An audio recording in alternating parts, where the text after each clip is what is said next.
Carta de Pablo a los Corintios, capítulo 6, versículo 1, del 1 al 20. Si ustedes tienen pleito con otro, ¿cómo se atreve a presentar demanda ante los inconversos en vez de acudir a los creyentes? ¿Acaso no saben que los creyentes juzgarán al mundo? Y si ustedes han de juzgar al mundo, ¿cómo no son capaces de juzgar casos insignificantes? ¿No saben que aún a los ángeles los juzgaremos? ¿Cuánto más los asuntos de esta vida? Por tanto, si tienen pleitos sobre tales asuntos, ¿cómo es que nombran como jueces a los que no cuentan para nada ante la iglesia? Digo esto para que les dé vergüenza. ¿Acaso no hay entre ustedes nadie lo bastante sabio como para juzgar un pleito entre creyentes? Al contrario, un hermano demanda a otro, y esto ante los incrédulos. En realidad, hay una grave falla: el solo hecho de que haya pleitos entre ustedes. ¿No sería mejor soportar la injusticia? ¿No sería mejor dejar que los defrauden? Lejos de eso, son ustedes los que defraudan y cometen malvados y no heredarán el reino de Dios. No se dejen engañar, ni los fornicarios, ni los idólatras, ni los adúlteros, ni los sodomitas, ni los pervertidos sexuales, ni los ladrones, ni los avaros, ni los borrachos, ni los calumniadores, ni los estafadores heredarán el reino del Señor. Y eso era algunos de ustedes, pero ya han sido lavados, ya han sido santificados, ya han sido justificados en el nombre del Señor Jesucristo y por el Espíritu Santo de nuestro Dios. Todo me está permitido, pero no todo es para mi bien. Todo me está permitido, pero no dejaré que nadie me domine. Los alimentos son para el estómago y el estómago para los alimentos. Así es, y Dios los destruirá a ambos. Pero el cuerpo no es para la inmoralidad sexual, sino para el Señor, y el Señor para el cuerpo. Y con su poder Dios resucitó al Señor, y lo resucitará también a nosotros. ¿No saben que sus cuerpos son miembros de Cristo mismo? ¿Tomaré acaso los miembros de Cristo para unirlos a una prostituta? Jamás. ¿No saben que el que los une a una prostituta se hace un solo cuerpo con ella? Pues la Escritura dice: los dos llegarán a ser un solo cuerpo, pero el que se une al Señor se hace uno con Él en el Espíritu. Huyan de la inmoralidad sexual. Todos los demás pecados que una persona comete quedarán fuera de su cuerpo, pero el que comete inmoralidades sexuales peca para con su propio cuerpo. ¿Acaso no saben que su cuerpo es templo del Espíritu Santo, quien está en ustedes y quien ha sido recibido de parte de Dios? Ustedes no son de sus propios dueños, fueron comprados por un precio. Por tanto, honren con su cuerpo al Señor. Hermanos, estas palabras del Señor. Buenos días, hermanos. Dios los bendiga. Es una gran bendición poder compartir hoy día este texto que no es para nada sencillo, es un texto complejo, ¿verdad? Tiene muchos elementos. Poder entender esta carta, entender este párrafo, vamos a tener que entender un poquito el contexto también de lo que está viviendo la iglesia de Corinto. Es un desafío no solamente entender el contexto, sino que lo siguiente es cómo aplicamos esto que Pablo le está amonestando a los corintios y ahora lo aterrizamos y decimos que el apóstol no podría estar diciendo a la iglesia en Santiago en el siglo XXI.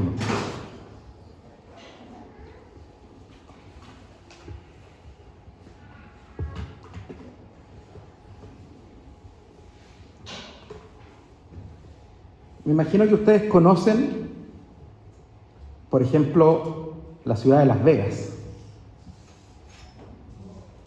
Es una ciudad muy conocida. A lo mejor más de alguno ha tenido la oportunidad de estar en esta ciudad. Hay ciudades muy conocidas en el mundo por su estilo de vida, por sus excesos. Y una de ellas es Las Vegas, otra podríamos decir Nueva York, Ámsterdam en Holanda, donde hay galerías y los hombres pueden ir a comprar mujeres prácticamente como si fuesen un par de zapatos. Podríamos decir Río de Janeiro, el famoso carnaval, ¿no? Donde es una época de mucho desenfreno y de actos de connotación inmoral. Es tan así que muchas de estas ciudades tienen eslogans.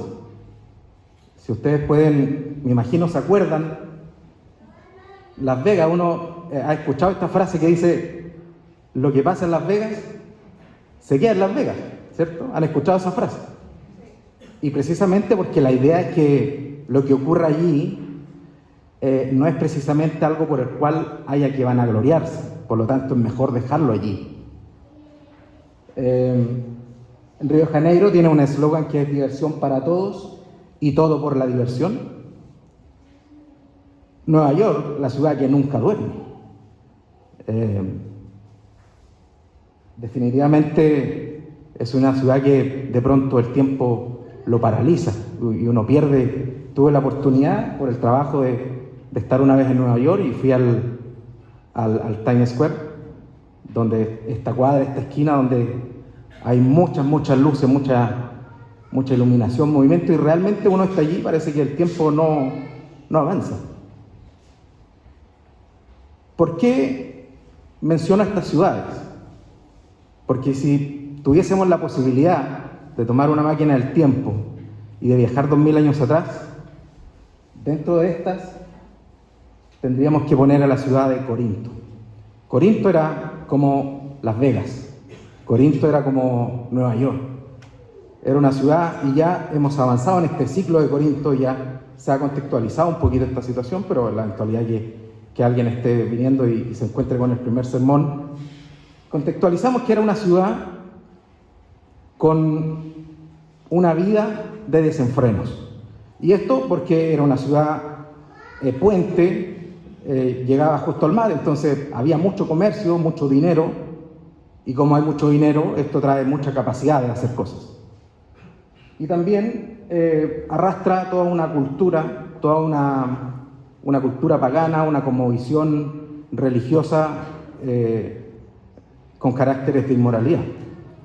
Si ustedes se dan cuenta, bueno, lamentablemente la luz no nos ayuda mucho, pero arriba aquí esta es no es una fotografía de ese tiempo, pero es una ilustración de la ciudad de Corinto. Lamentablemente la luz no se ve muy bien. Arriba de ese monte, del Acro Corinto, había un templo, que era el templo a una diosa, a la diosa Afrodita. Y la diosa Afrodita es una diosa, precisamente, la diosa del amor, de los placeres, de la sensualidad. Y eso estaba arriba. Por lo tanto, podemos deducir y concluir que esta cosmovisión permeaba toda la sociedad de Corinto y que, por lo tanto, en consecuencia, también la iglesia de Corinto era permeada por males de esta sociedad. La iglesia de Corinto estaba dentro de este contexto, y ahí nosotros quizás podríamos preguntarnos qué gran desafío y qué gran misión tuvo el apóstol Pablo de precisamente ir a plantar una iglesia a esta ciudad. Era un gran desafío, por lo que ya estamos conversando. Es tan así que habían dos frases, y esto nos ayuda mucho la historiografía a comprender un poco esta ciudad, y esta ciudad había dos frases que la identificaban. Primero, una que decía, no todo hombre puede permitirse un viaje a Corinto, no por lo económico, sino por lo moral. Porque si tú ibas a Corinto, era por algo, ¿no? Y había otra que era vivir como un Corinto, es decir, cuando alguien tenía una vida muy desordenada, muy desenfrenada, a esa persona le decían, este vive como un Corinto. Esta es la radiografía, queridos, de la iglesia del siglo I en Corinto. Era una ciudad grande para ese tiempo. Algunos dicen que de 200.000 personas. Para la población que había en el siglo I, es una gran ciudad. Y allí el apóstol Pablo, guiado por el Señor, fue a plantar una iglesia. Porque donde abunda el pecado, sobreabunda la gracia. Y esta iglesia, estas personas en Corinto, necesitaban salvación. Al igual que la iglesia del siglo XXI, de nuestra realidad, también necesita salvación, necesita evangelio. Entonces, entendiendo esto, y entendiendo lo que ocurría aquí arriba, por eso que el texto ya lo veíamos en los pasajes finales, que lo vamos a revisar, habla acerca de unirse con mujeres, con prostitutas. Lo que ocurría en el templo, y hay un historiador no cristiano, un historiador que refleja lo que ocurría allá, había alrededor de 1.000 mujeres al servicio de la prostitución ritualista, de la prostitución sagrada, que no es otra cosa que mujeres que están al servicio de esa actividad. Por lo tanto, era esta situación la que estaba permeando también la vida de la iglesia de Corinto. Y el apóstol dice, aquí vamos a tener que intervenir, aconsejar y desarrollar esta situación. Ya lo hemos visto en los capítulos anteriores, era una iglesia que estaba teniendo unos problemas de inmoralidad, ¿cierto? Una relación incestuosa, habían pleitos también, contiendas, y ahora sigue la misma temática y la desarrollaremos a continuación. Algo que quiero hacer notar, y si a lo mejor ya se percataron, cuando el apóstol Pablo desarrolla el capítulo, lo único que hace es hacer preguntas. Y empieza a hacer preguntas. Lo que tengo allá, los números, no son los versículos, son preguntas. Son solo preguntas. Encontramos más de 15 preguntas en este capítulo. Es una forma de pensar, es un pensamiento, es una forma de desarrollar el pensamiento filosófico, es el socratismo que le llaman, para poder hacer razonar a la contraparte. Y que la contraparte, a través de preguntas, vaya razonando y vaya entendiendo qué es lo que se le quiere plantear. Entonces, por eso que el apóstol empieza a utilizar esto y preguntas y preguntas y preguntas. No desarrolla mucho la temática para que los interlocutores comiencen a entender y a utilizar su pensamiento. Entonces, el apóstol dice, ¿cómo se atreven a presentar demanda ante los injustos en vez de acudir a los creyentes? ¿Acaso no saben que los creyentes juzgarán al mundo? ¿Cómo no van a ser capaces de juzgar casos insignificantes? Aquí hay algo súper importante. Cuando el apóstol está hablando que son cosas insignificantes, lo que está diciendo es que los pleitos que tienen, las dificultades y diferencias que tienen la iglesia de Corinto, no es que no sean problemas que no haya que solucionar, pero está poniendo en relevancia la función que tiene la iglesia, la función que tenemos, versus lo que está sucediendo. Es decir, fuimos llamados para algo tan grande que algún día incluso, les dice el apóstol, y se los dice así en una frase muy rápida, juzgaremos incluso a los ángeles. No desarrolla más la temática porque eso está en el Antiguo Testamento y lo da por entendido. Pero él le dice, ustedes son ignorantes, ¿cómo no saben que incluso vamos nosotros a juzgar a los ángeles? Lo está tratando quizás de poco estudioso de la Escritura. Entonces hay una serie de elementos que uno puede concluir detrás de estas preguntas que el apóstol Pablo le está diciendo a la iglesia. y le está diciendo que son osados, le está diciendo que son ignorantes de la Escritura, que son incapaces, que son irresponsables. Pero en realidad lo que le está diciendo el apóstol en todo esto es dimensionar el problema que tiene versus para lo cual el Señor nos ha llamado como iglesia. Es la distancia que hay entre el pleito, entre el conflicto, que puede ser un conflicto de, muy posiblemente, dicen los teólogos, un conflicto de carácter económico, deudas, transacciones que no habían sido bien llevadas. Pueden ser conflictos muy válidos, pero el apóstol dice, eso no es tan significante como lo cual para el Señor nos ha llamado. El Señor nos ha dado una misión tan grande que incluso un día nosotros como iglesia tendremos que juzgar al mundo, incluso a los ángeles.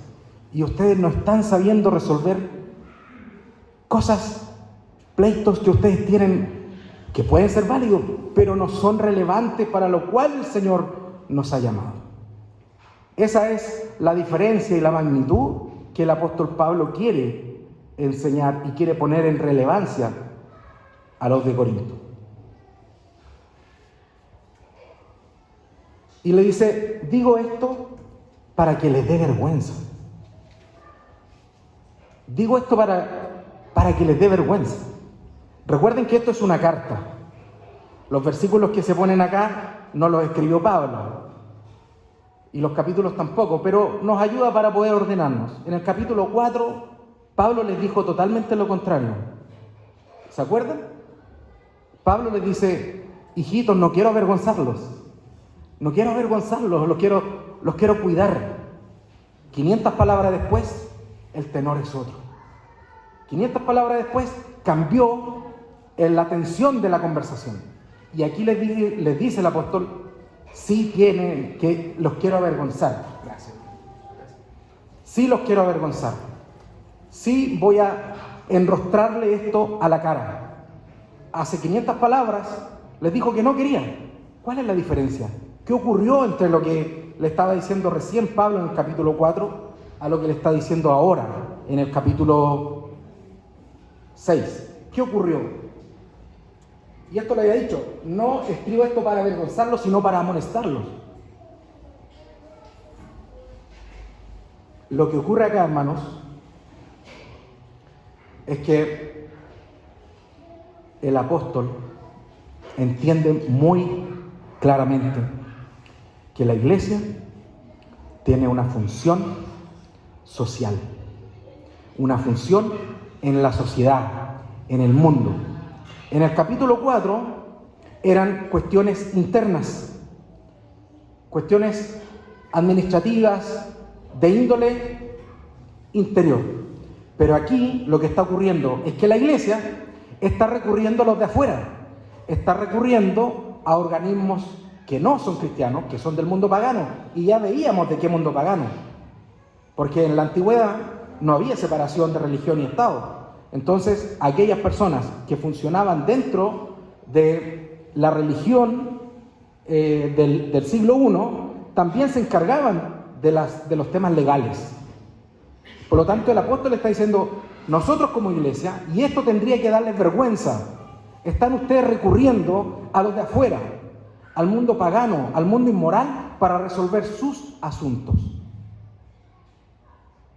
Por eso que hay distinción entre lo que le decía el apóstol al principio, en el capítulo 4, y lo que le está diciendo ahora. Debería darle vergüenza que como iglesia estemos recurriendo a los que no son cristianos. ¿Cómo no van a ser capaces de poder desarrollar liderazgos internos? Personas sabias entre ustedes, que sean capaces de poder resolver los conflictos que ustedes tienen. Y ahí es donde le dice, debería darles vergüenza.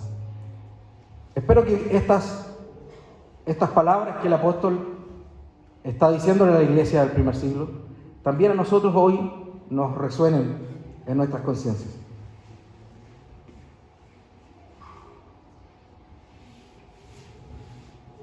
Tomé este versículo, que un poco está en línea con lo que el apóstol le dice a los corintios, pero que en otro momento se lo dijo a los romanos.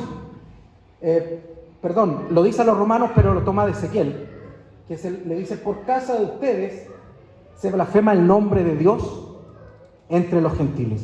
Es decir, a los romanos también les dice lo mismo. El apóstol, su visión es que no podemos ser factor como iglesia nosotros de causar que los gentiles pisoteen el nombre de Cristo. No podemos nosotros causar que el mundo basuree el nombre de Dios. En algún momento el Señor, por sus profetas y por el profeta Ezequiel, se lo dijo al pueblo de Israel.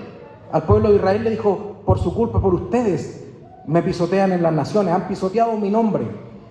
Utilizando esa profecía, el apóstol se lo dice a Corinto y se lo dice a los romanos, y esa misma lógica se la dice a los corintios. Por eso le dice: no les da vergüenza, no les da vergüenza que por sus acciones el mundo esté hoy pisoteando el nombre del Señor, pisoteando su gracia, pisoteando su obra. Eso es lo que el apóstol le dijo a Corinto, y también hoy nos dice a nosotros. Es llamativo cómo, me imagino todos tienen acceso a la televisión, pero cómo los programas hacen un festín cuando un cristiano evangélico se equivoca, ¿no? Hacen un festín, dicen cristiano evangélico, pastor evangélico, hacen un festín, les gusta enrostrarnos en la cara nuestros errores, nuestros fallos.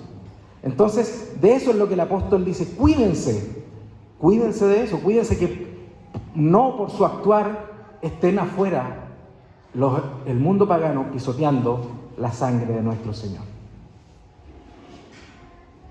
En realidad, ya es un grave fallo el solo hecho de que hayan pleito entre ustedes. Es decir, no era menor, era un problema el pleito. Cuando habla de insignificancia, es solamente el relieve entre el conflicto, pero lo que el Señor nos mandó como iglesia a hacer. Pero aquí les dice: no es menor, también es un problema grave. También es un problema grave que haya conflictos entre ustedes. ¿No sería mejor soportar la injusticia? ¿No sería mejor dejar que los defrauden? Qué interesantes palabras. ¿Qué diríamos hoy? ¿No sería mejor que los defrauden? Lejos de eso, dice: ustedes son los que defraudan, ustedes son los que cometen la injusticia.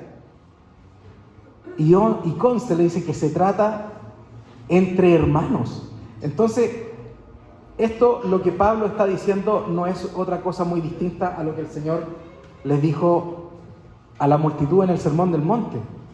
Les dijo: oíste que fue dicho, ojo por ojo, diente por diente, pero si te dan en una mejilla, pon en la otra. Si te piden la túnica, entrega también tu capa. Son elementos que uno aquí puede decir, bueno, son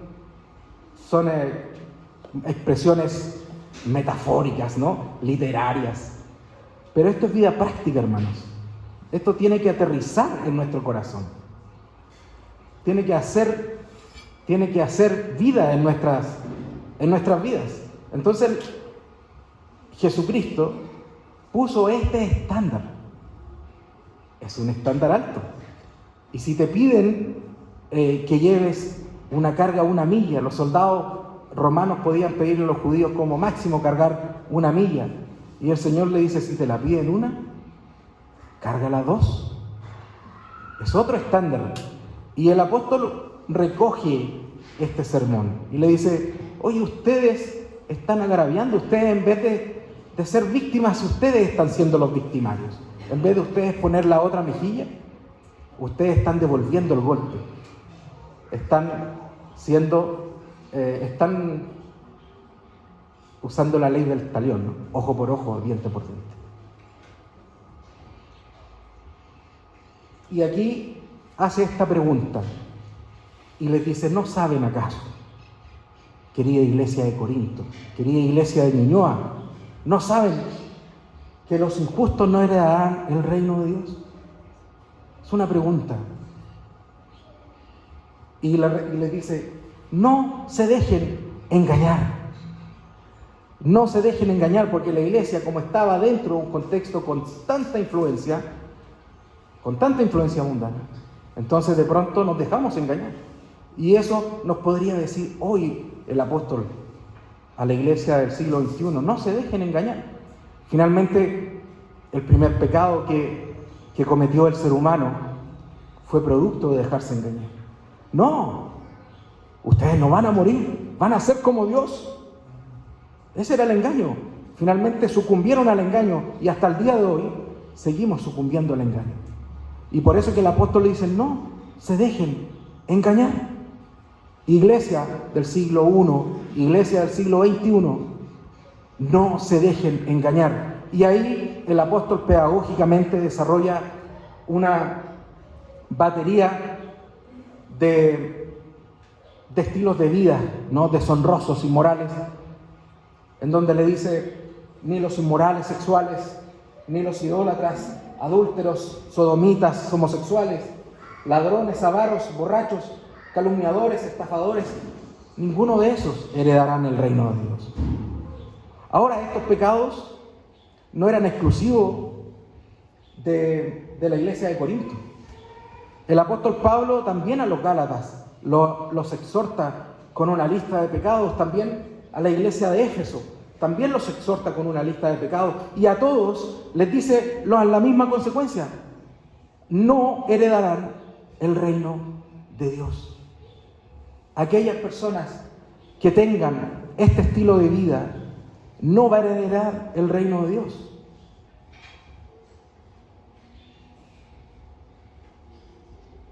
¿Cuáles serían los pecados de hoy? Si pusiésemos la iglesia de Santiago de Chile, o la iglesia chilena, o la iglesia de este siglo, ¿cuáles serían los pecados que tendríamos que poner aquí para recordarnos, para caminar con atención, como un recordatorio? El apóstol pone este recordatorio y le dice: estos ni estos van a heredar el reino de Dios. Y la verdad que si el pasaje terminara aquí, sería un pasaje que impone una carga y te da mucha desesperanza, ¿no? Afortunadamente el pasaje no termina aquí, porque por un lado el apóstol hace la exhortación, pero por otro lado entrega el consuelo, entrega la salida, entrega la solución. Y la solución, queridos, es que el apóstol nos dice: eso eran algunos de ustedes. Ustedes vivían en ese pecado. Eso éramos algunos de nosotros. Vivíamos en esos pecados. Pero hemos sido lavados, santificados y redimidos y justificados en el nombre del Señor Jesucristo y por el Espíritu de nuestro Dios. Finalmente, el apóstol, por un lado, hace el diagnóstico, pero a su vez entrega la solución. Y la solución no va en pregunta, no es retórico, no es una conclusión que los invita a que la iglesia pueda sacar y desarrollar, sino que es una verdad imperativa que el apóstol plasma como grabado en piedra. El apóstol plasma aquí en este pasaje una verdad inmutable, una verdad que no depende de la conclusión a la que la persona pueda llegar después de una pregunta. El apóstol nos dice: ustedes han sido lavados, limpiados y justificados por el Señor y por el Espíritu Santo. Y esto no es una conclusión que se deba razonar. Esto se debe vivir en fe. Esto se vive en la fe, hermanos. En la fe creemos que el sacrificio de nuestro Señor, que estamos en esta semana conmemorando, ha limpiado nuestros pecados. La mancha del pecado ha sido limpiada por la sangre del Cordero. no es una pregunta, es una verdad imperativa. Es una verdad que no admite discusión, porque la sangre de Cristo limpia todo pecado. Y si hemos pecado delante de Cristo y delante del Señor, fiel y justo es Él para perdonar nuestros pecados. La invitación que nos hace el apóstol es dejar nuestra vida pasada, es dejar nuestra vida antigua y vivir una nueva vida en Cristo, sabiendo que es Él que nos ha limpiado y nos ha purificado.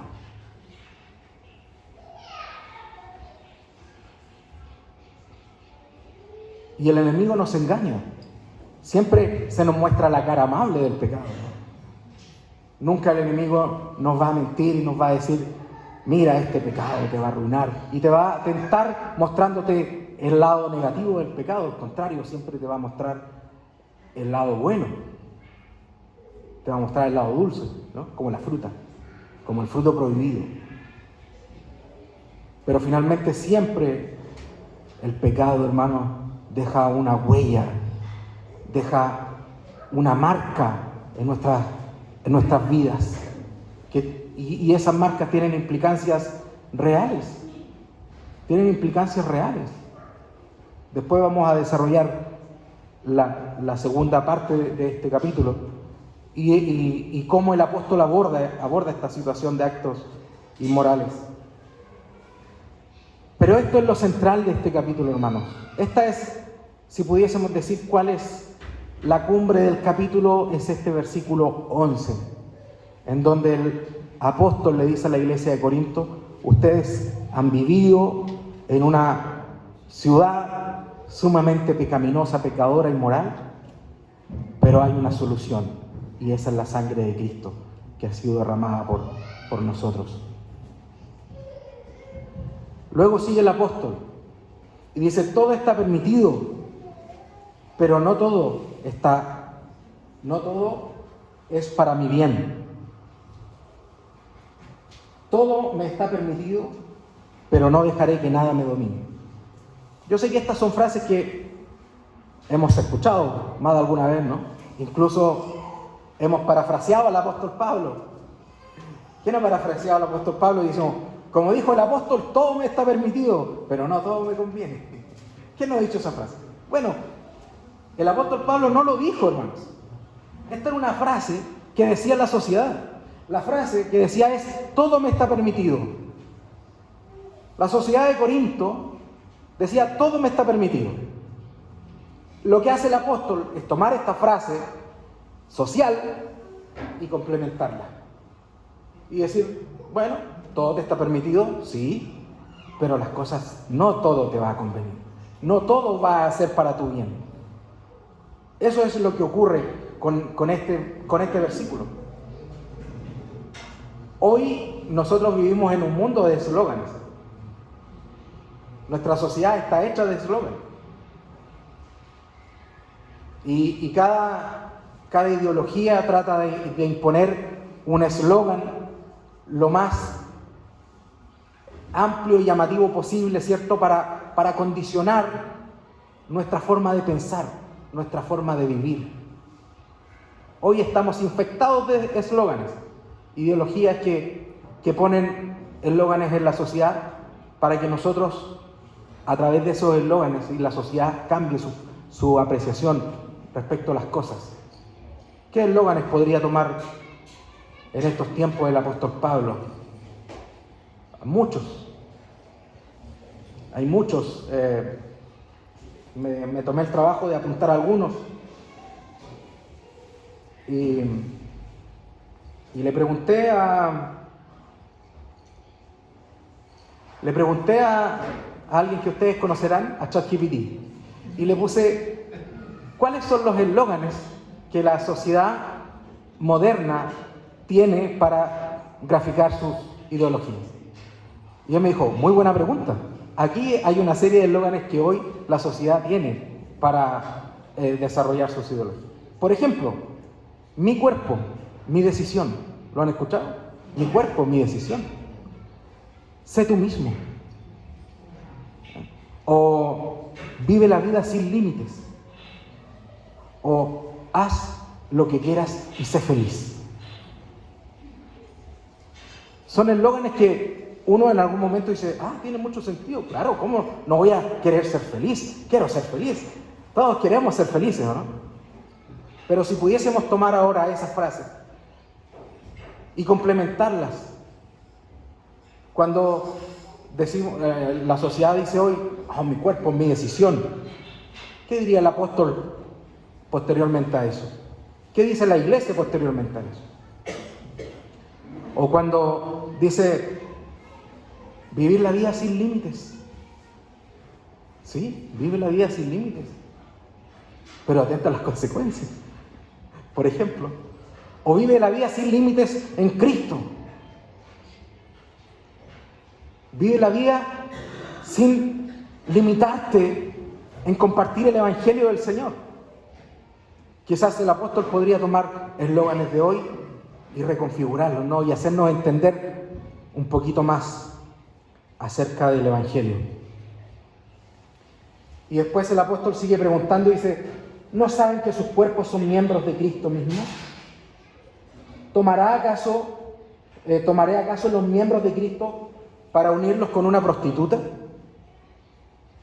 Y ahí el apóstol es dramático y dice, jamás. El apóstol responde, jamás.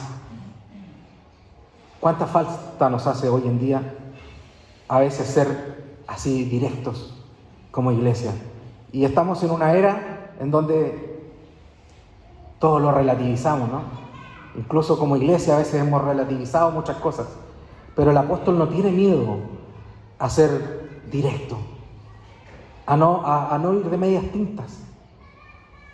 Y ante esta pregunta, que a lo mejor muchos decían, y mucha gente de la iglesia de Corinto se unía con prostitutas. Por eso que él pone este ejemplo. Y el apóstol dice, jamás. Que nosotros también podamos como iglesia tener esa fuerza espiritual para no dejar doblegarnos por las ideologías del mundo y ser fuertes frente al pecado y poder decir jamás, jamás. Que el Señor nos dé fuerza, ¿no? Para tener una convicción de pureza, de santidad ante el Señor. Cuando pasó todo el estallido, recuerdo que muchas personas tomaban partidos por ciertos bandos. Y siendo hermanos en la fe, y teniendo argumentos para todo este proceso que vivimos desde que partió el estallido, después todas las convenciones, y ambos bandos tenían argumentos de sentido, sociales, ¿cierto? Y siempre decían esto, pero la justicia social, ¿no? La justicia. Y como iglesia, sí, absolutamente. Como iglesia debemos orar por la justicia, ¿cierto? Porque vivamos en una sociedad justa. Pero nunca he visto a alguien defender con tanta convicción la santidad, por ejemplo. Nunca defendemos la santidad con esa convicción como defendemos la justicia. Y si Dios es justo, sí, Dios es justo. Pero Él dijo que era santo, santo y santo. Por lo tanto, si algo como iglesia tendríamos que defender, más que la justicia, es la santidad. Porque Dios es santo. Y Él nos ha llamado y nos ha invitado también a caminar un camino de santidad.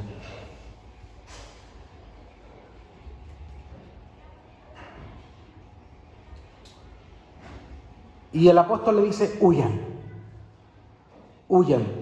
Y es primera vez que podríamos decir, aquí hay un elemento de cobardía, ¿no? En donde el apóstol los invita a ser cobardes, a huir de de la inmoralidad sexual. Todos los demás pecados que una persona comete queda fuera de su cuerpo, pero el que comete inmoralidades sexuales peca contra su propio cuerpo. ¿Acaso no saben que su cuerpo es templo del Espíritu Santo? ¿Quién está en ustedes y al que han recibido de parte de Dios? Ustedes no son sus propios dueños. Y aquí usa una frase. Al final termina con esta frase, ¿no? Que es una frase que tiene sentido para lo que está hablando. Las personas comerciaban con mujeres. Y el Señor nos dice, ustedes fueron comprados a un gran precio. Ustedes fueron comprados por un precio, por tanto, glorifiquen al Señor con sus cuerpos. Así termina el apóstol este capítulo, invitándonos a que nosotros con nuestra vida glorifiquemos al Señor con nuestro cuerpo. No unirse en la inmoralidad sexual. Aquí hablamos de la prostitución en la iglesia de Corinto, pero la iglesia de hoy también tenemos en nuestro mundo hoy pecados que a lo mejor, bueno, la prostitución está vigente igual, pero hay otros pecados: adulterio, fornicación, pornografía, lascivia. El Señor nos hace una invitación en esta mañana a que vivamos una vida de santidad para Él. El pecado deja una huella que no se borra, hermanos. El pecado deja una huella imborrable en nuestras vidas. Solo la puede borrar la sangre de Cristo. Por eso el profeta Isaías, en el capítulo 1, le dice al pueblo: si tu pecado fuera tan rojo como la grana, como la nieve va a ser emblanquecido. Y si fuere tan rojo como el carmesí, van a volver a ser como la blanca lana. Solo el Señor puede cambiar y quitar la mancha del pecado. El pecado mancha nuestra vida, así como la grana y el carmesí, que eran una tintura que era para teñir las ropas y que esa ropa quedara para siempre teñida con un rojo intenso. El profeta dice: solo el Señor puede quitar esa mancha de tu vida que el pecado hace y dejar tu vida blanca. Y cierro con esta visión que tuvo el apóstol Juan en el libro de Apocalipsis, cuando él dice que vio millares de todo pueblo, lengua, nación. ¿Y qué dice? Y todos con vestiduras blancas, lavadas por la sangre de Cristo. El pecado nos ha ensuciado. Confiemos en que Cristo ha lavado nuestro pecado. Amén. ¿Oramos? Amado Señor, te alabamos en esta mañana por tu palabra, porque nos invita, Señor, a